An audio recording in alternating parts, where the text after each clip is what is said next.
Doctor Jorge Azjana, cirujano general, doctor Jorge Azjana, investigador, profesor, y hablar con usted, doctor, en este momento, de las principales cirugías electivas que se llevan a cabo por el cirujano general. Hernias, apéndice como emergencia y vesícula. ¿Verdad? Vesícula. Claro. Son las principales cirugías. Pero tenemos entonces las cirugías mayores, las cirugías como el cáncer de estómago, por ejemplo, claro. Las famosas cirugías, los Bilro 1, Bilro 2. O sea, ¿cuáles son las principales cirugías que realiza de forma específica, que no entran en ese, digamos, pugilato ya de las especialidades limítrofes, sino que son estrictamente del cirujano general?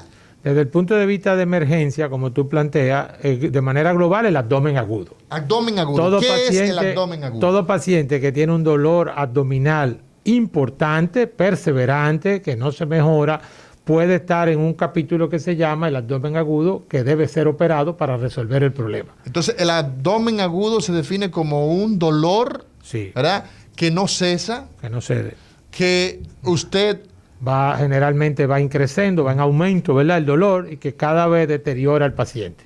¿Y eso, el tiempo, tiene alguna importancia? Los autores hablan de 6 horas a 8 horas de mantener ese dolor, pero hay autores, y yo soy parte de ese grupo también, que dependiendo de la intensidad del dolor, por ejemplo, si se rompe un aneurisma de aorta, que es una dilatación anormal de la aorta, tú no puedes esperar 6 horas para resolver el problema. Entonces, el tiempo, fíjate que yo no lo dije de inicio, porque exacto, ya en mis clases he eliminado el tiempo como factor. Sí. Lo importante es que todo paciente que estaba bien y inicia un dolor tipo cólico, tipo increscendo, de crecimiento, de origen brusco, que acompañado no de otros síntomas, que no mejora, tiene que ser evaluado por un cirujano.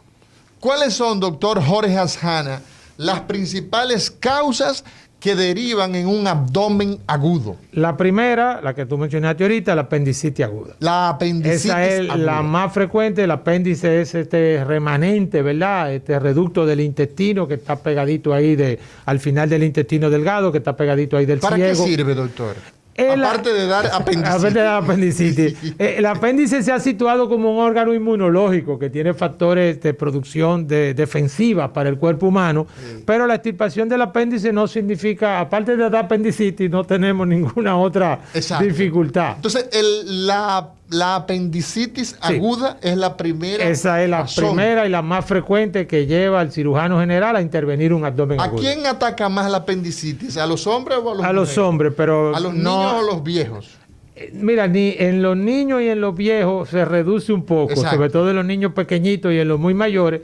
En los niños pequeñitos porque el orificio del apéndice está más grande, ajá, es un poquito triangular. Y ya en los mayores, aunque no hay estudio bien claro, pero es que ya le dio a la mayoría. Entonces ya no le da porque ya le dio. Pero también puede aparecer. ¿Puede la apendicitis dar y luego pasar, y remitir de manera, autolimitarse, digamos, sin terminar en quirófano? Hay estudios, sí, donde han presentado casos. Y el Colegio Norteamericano de Cirujanos, a razón de la pandemia del COVID, retardó la operación de las apendicitis, lo cual causó un poquito de shock entre el equipo quirúrgico a nivel del mundo, porque normalmente nos habían enseñado que el apendicitis, mientras más temprano la etapa se operara, era mejor para el paciente, evitando lo peor del apendicitis, que se perfore, ¿verdad? Se perfora, y si se perfora, entonces ya hace una inflamación total de la cavidad abdominal. Sí. Pero el Colegio Americano de Cirujanos, en esa incertidumbre del COVID, los aerosoles, la contaminación del líquido peritoneal, la anestesia, la laparoscopía, los gases. Entonces, en ese mundo, ellos decidieron que no se operara, que se retardara la operación de las apéndices, y ahí se avanzó un poco más con esos protocolos que tú mencionas, de que esos pacientes se les dé seguimiento, se les dé antibióticos, se les trate de manera conservadora. Pero vino la pregunta de respuesta a eso. Y si al final tenemos que operarlo como quiera, va a ser peor que operarlo al principio. Así, pues ya habrá una peritonitis. Entonces eso se fue modificando al mismo tiempo que se fue, ¿verdad?, conociendo un poquito más de este proceso, de esta epidemia. Y es la más frecuente patología de emergencia que opera el cirujano, obviamente seguido con la obstrucción intestinal, la colecistitis aguda, que es la inflamación de la vesícula biliar.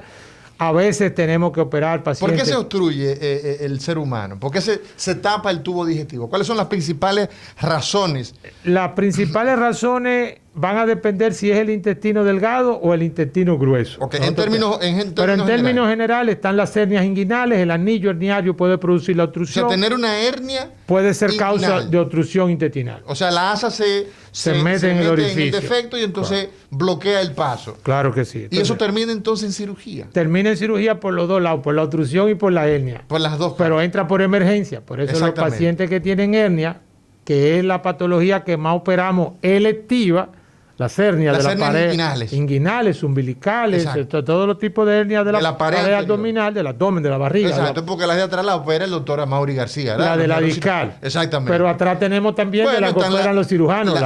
Las hernias de Greenfield y JL Petit, en la parte de posterior. Exacto, que son de pared posterior. Pero las hernias pueden ser causa de obstrucción intestinal.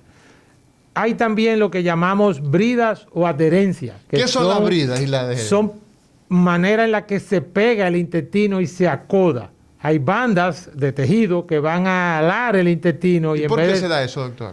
Bueno, algunas son hereditarias, son congénitas, no hereditarias, congénitas, y otras son producto de cirugía previa. Ok, entonces cuando una persona es operada del abdomen, puede hacerlo, claro. Puede hacer una obstrucción. Y algunas son congénitas, la gente nace con esas adherencias. Exacto. Doctor, ¿en quién es más frecuente la apendicitis? ¿En hombre o mujer? La mayor parte de los libros hablan de hombres. De hombres. Como más frecuente. Pero eso va a depender mucho del... No tenía que tocar algo. Sí, claro. Algo no tenía que tocar. La mayoría de las patologías son de las mujeres. ¿verdad? Sí, porque están vinculadas a los procesos hormonales y todo esto, ¿verdad? La mujer tiene más efecto en su organismo sobre los efectos hormonales. Entonces, está la obstrucción intestinal, como le dije. Una de las causas es la hernia, las otras son las bridas. Los tumores, los cánceres, pueden obstruir también la vía aérea. Las rotaciones del intestino, lo que llamamos vólvulos, pueden producir obstrucción, sobre todo del colon.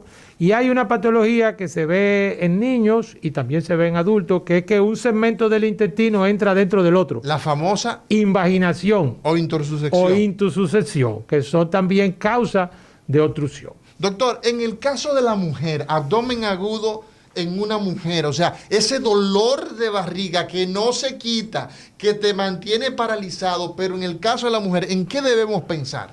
Bueno, la mujer, el abdomen agudo es una caja de Pandora, puede haber cualquier cosa ahí adentro. Pero si es de la mujer. Pero el de la mujer es peor todavía, entonces, no porque sea mujer. Es una caja de sorpresa mayor. Claro. En apendicitis, en un hombre, el diagnóstico diferencial pueden ser, o sea, el diagnóstico con el que hay que comparar, ¿verdad? Pueden ser 15 o 20 patologías. ¿Y en la mujer? 35. O sea que hay más retos en el caso de la mujer que en el caso del hombre. Cuando uno es médico joven, internado, recién graduado, uno le huye al abdomen agudo de la mujer.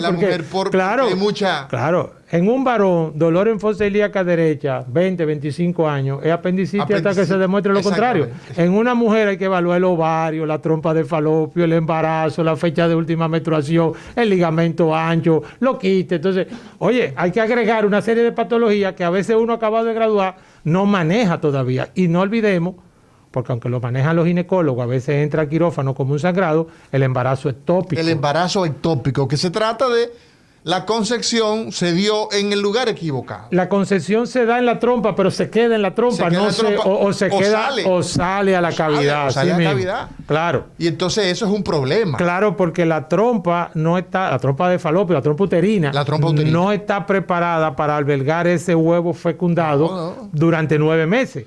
Imposible. Se da la fecundación, pero él tiene que alojarse en el útero, que es el órgano femenino, donde se va a sembrar y va a durar 9 meses. Sí. Pero cuando es en la trompa, 8 a 12 semanas, eso se va a romper. Y eso constituye una emergencia. Y eso es una emergencia. Doctor Jorge Azjana, claro, de verdad que hablar con usted es para rato. Antes de que se nos termine el tiempo, las principales cirugías hechas por el cirujano general, exclusiva por el cirujano general, más frecuente. apendicitis aguda, o sea, la apendicectomía. Ya en la parte electiva, en ese paciente que es preparado, que usted dice, mire, a usted le vamos a hacer estos laboratorios, usted va a ir donde el cardiólogo, usted va a ir donde el anestesiólogo, y en tal fecha lo vamos a operar.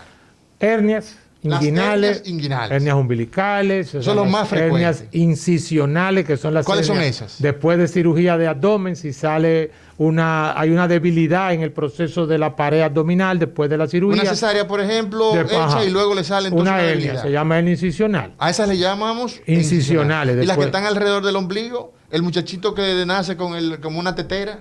No, porque están las umbilicales, y las paraumbilicales, que también donde están las epigástricas también. Exacto. Entonces, esas hernias... Hernia es el gran capítulo. Exacto. Y el segundo gran capítulo... ¿Por qué recurren tanto las hernias, doctor? Cuando yo hice cirugía general, bajo su sombra, bajo la sombra del doctor Heriberto Rodríguez Bonet, maestro de maestros. El doctor Hipólito Muñoz, Darío de los Santos. Darío de los Santos. Claro, Darío de los Santos me lo encontré el día pasado en un supermercado. Me decía que estaba bregando, que había aprendido a ser inversor y estaba muy entusiasta. Mis saludos para esos hombres que aportaron tanto a la formación de tanta gente. Así es. Doctor, en estos casos... tú hablabas de la recidiva de la hernia. De la recidiva de las hernias. Las hernias deben ser estudiadas, el paciente debe ser estudiado completamente, porque cualquier causa de aumento de presión intraabdominal, o sea, algo que esté dentro del abdomen, que esté aumentando la fuerza, la presión, puede ser causa de recidiva. Los factores del mesénquima, ¿verdad? Del tejido, de la misma pared de la persona, pueden ser causa también de recidiva. Pacientes fumadores, bronquíticos crónicos, estreñimiento. O sea, el proceso de una hernia no es tan sencillo como llegó y lo opero, sino que tengo que estudiar todo nuestro paciente para reducir los factores que influyen en la recidiva de la obesidad. La obesidad. Considerado el factor individual de mayor porcentaje de recidiva de hernia. Entonces, las hernias inguinales y las hernias de pared abdominal en sentido general, el paciente debe ser evaluado globalmente. Y la segunda cirugía que más frecuentemente hacemos, tú lo has mencionado, es la extirpación de la vesícula biliar, la colecistectomía. La colecistectomía, que tenemos que hablar necesariamente de eso, de la cirugía de la glándula tiroides o del tiroides. También. Algunos le dicen el tiroides, otros le dicen la tiroides porque es una glándula, ¿no? Es una glándula, pero acuérdate que en anatomía también se llama el cuerpo tiroideo. El cuerpo tiroideo. Entonces era varón y hembra. Entonces en los anatomistas le decimos el tiroides. El tiroides. Doctor Jorge Azjana, finalmente nosotros tenemos el año entrante y hablar y ver todas las personas que han tenido la oportunidad de escucharnos, de vernos a través de estas redes sociales donde estamos aquí mostrando nuestros rostros, parcialmente, porque en pandemia hay que andar con la debida protección. El año que entra hay un certamen donde la universidad nuestra, la Universidad del Pueblo, la UAS, Universidad Autónoma de Santo Domingo, que ya va rumbo a sus 500 años. En el 1538 se funda. ¿Qué propuesta tiene el doctor Azjana para esa universidad que tanto impacto tiene en esta sociedad? Los últimos minutos vamos a darlo para que usted pues nos hable un poquito de eso. Tendremos más programas para hablar ampliamente. Pero estamos muy lejos todavía, pero usted es candidato a la rectoría. Claro, así mismo. Pero en resumen, ya hemos venido hablando de manera particular de aspectos que son generales de un programa en el cual nosotros desarrollaremos tan pronto lleguemos a la rectoría. Tiene que ver con el aumento y la capitalización de un clúster de investigadores e investigadoras vinculado a los problemas de la sociedad. Es fundamental. Nuestra señora rectora y este consejo universitario ha mejorado mucho la imagen que tiene la sociedad sobre la UAS. Ahora tenemos que seguir ese camino y llevarlo, completarlo en el compromiso de ayudar a la sociedad en sus problemas fundamentales.